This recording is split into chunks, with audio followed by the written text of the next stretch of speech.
I know you're eager to get into it, so today, let's start Chapter 1.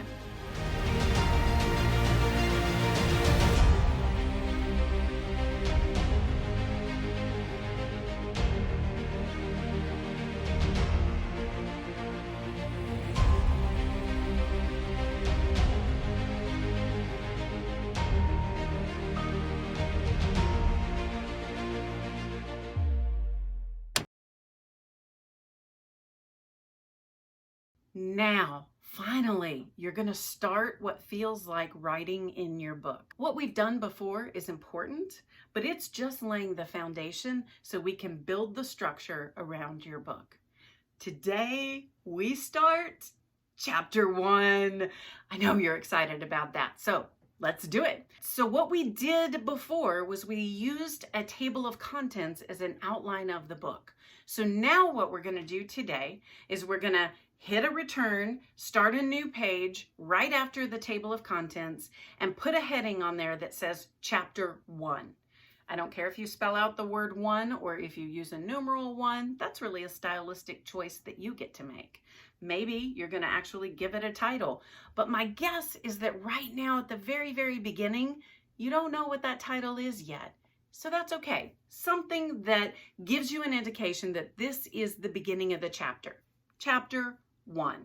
That works. Go to the messy ideas list and get all the things that belong in Chapter 1. Now, you're going to delete them from the messy ideas list. So copy them there, paste them in Chapter 1, and then make sure you've deleted them from the messy ideas list. That's how we're going to use that list throughout the book, is as you write, you're going to incorporate those ideas into your manuscript. So yes, those words count as part of your word count every day. Chapter 1 now, you've got your messy ideas list items. At the beginning of Chapter 1, you're going to do the same thing that you did for the table of contents. You're going to kind of structure them, put them in an order that makes sense. Any other ideas that you have about how to flesh out those topics that you think you want to include in Chapter 1, you're going to add that in there. If you're writing fiction and you're mapping out scenes, then anything to do with a scene that you want to make sure and include, you're just going to put that in there. This becomes your repository for that. And then you go back to Chapter 1 and you start writing on that first point, if you want to. Now, some of you may not like to write your book in order. Maybe you're writing scenes in various ways. That's fine too. It doesn't matter to me how you choose to tackle writing the components of your book. I tend to start at the beginning and continue writing, so I've taken the same journey that my readers have. But I also write a lot of nonfiction, and that works really well for that particular type of writing.